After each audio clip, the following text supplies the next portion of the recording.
Halo kelas 12, bertemu lagi dalam pelajaran sejarah Indonesia bersama dengan Ibu Rika. Hari ini kita masih membahas tentang sistem pemerintahan parlementer yang pernah ada di Indonesia.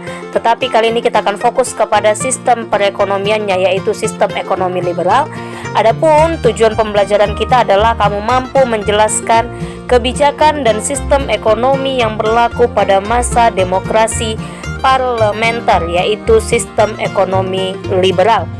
Nah, Undang-Undang Nomor 19 Tahun 1945 mengenai nilai tukar mata uang ORI atau Uang Republik Indonesia menetapkan yang pertama, tanggal 1 Oktober 1946 uang kertas baru ORI dikeluarkan.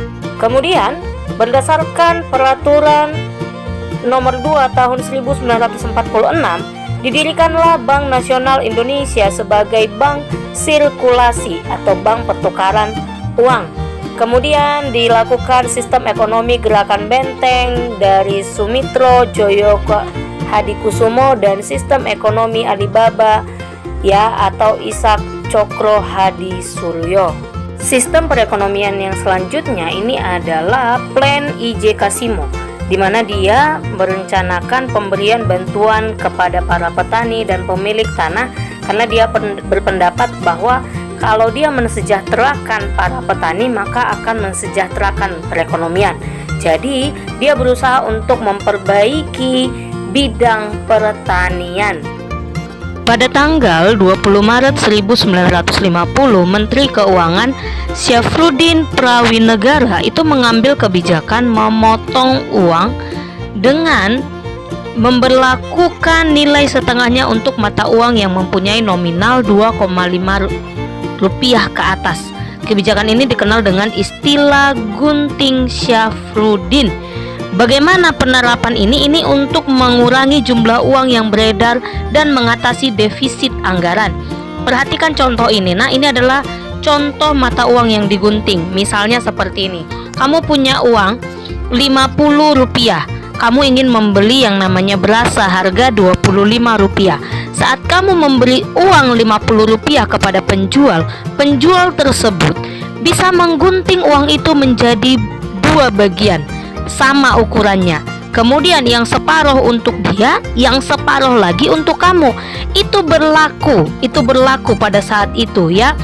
Yang selanjutnya itu adalah gagasan dari Sumitro Joyo Hadikusumo, di mana dia berpendapat bahwa pembangunan ekonomi Indonesia pada hakikatnya adalah pembangunan ekonomi baru, sehingga dia menuangkan rancangannya itu yang disebut dengan program benteng. Program ini antara lain mencadangkan impor barang-barang tertentu bagi kelompok bisnis pribumi, serta membuka kesempatan bagi para pedagang pribumi membangun basis modal di bawah perlindungan pemerintah. Selain tujuan tersebut, juga untuk menumbuhkan kaum pengusaha pribumi agar mampu bersaing dalam usaha dengan para pengusaha keturunan Cina dan pengusaha asing lainnya. Upaya yang dilakukan pemerintah adalah memberi peluang usaha sebesar-besarnya bagi pengusaha pribumi dengan bantuan kredit. Dengan upaya tersebut diharapkan akan tercipta kelas pengusaha pribumi yang mampu meningkatkan produktivitas barang dan modal domestik. Sayangnya dalam pelaksanaannya muncul masalah karena pemberian lisensi impor banyak yang disalahgunakan. Mereka yang menerima lisensi bukanlah orang-orang yang memiliki potensi kewirausahaan yang tinggi, namun orang-orang yang mempunyai hubungan khusus dengan kalangan birokrat yang berwenang mendistribusikan lisensi dan kredit. Kegagalan dari program benteng mengakibatkan Ishak Cokro Hadi Suryo mencetuskan sistem perekonomian Alibaba, sehingga muncullah perusahaan yang lahir dari kerjasama antara orang-orang perusahaan keturunan Cina yang dikenal dengan perusahaan Alibaba. Nah, Alibaba ini, Ali mewakili pribumi dan Baba mewakili keturunan Cina. Jadi ini adalah gerakan ekonomi yang selanjutnya, yaitu gerakan ekonomi Alibaba, yaitu kerjasama antara pedagang Cina dengan pedagang pribumi. Sistem perekonomian yang selanjutnya itu adalah sistem perekonomian pada masa pemerintahan Kabinet Burhanuddin Harahap, di mana pada masa ini Indonesia mengirim delegasinya ke Belanda dengan misi merundingkan masalah finansial ekonomi atau yang terkenal dengan istilah FINEK. Perundingan ini dilakukan pada tanggal 7 Januari 1956. Rancangan persetujuan FINEK yang diajukan Indonesia terhadap pemerintah Belanda itu diantaranya adalah yang pertama, pembatalan persetujuan FINEK hasil konferensi meja bundar. Yang kedua, hubungan FINEK Indonesia-Belanda itu didasarkan atas hubungan bilateral. Dan yang ketiga, hubungan FINEK didasarkan atas undang-undang nasional, tidak boleh diikat oleh perjanjian lain.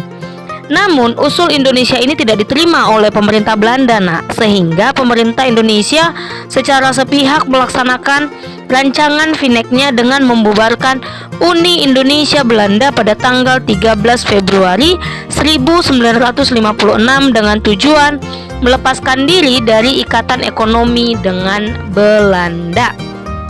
Nah, sistem perekonomian yang selanjutnya itu adalah pada masa Kabinet Ali yang kedua, di mana pada masa ini Kabinet Ali II merancang pembangunan jangka panjang. Biro ini dipimpin oleh Insinyur Juanda yang kemudian diangkat menjadi Menteri Perancang Nasional.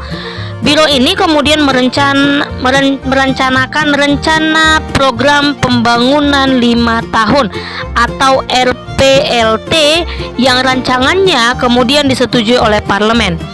Namun karena berbagai faktor, baik faktor eksternal maupun internal, RPLT ini sangat berat untuk dijalankan. Nah, perekonomian Indonesia semakin terpuruk ketika ketegangan politik yang timbul tidak dapat diselesaikan secara diplomasi, akhirnya memunculkan pemberontakan yang dalam penumpasannya memerlukan biaya yang cukup tinggi. Kondisi ini mendorong meningkatnya persentase defisit anggaran pemerintah dari angka 20% di tahun 1950 dan 100% di tahun 1960. Nah, itu adalah penjelasan sedikit tentang sistem perekonomian pada masa demokrasi parlementer. Ya. Jadi kalau ada yang kurang jelas, kamu boleh menanyakan kepada ibu melalui forum di Google Classroom. Terima kasih atas perhatiannya, Tuhan memberkati.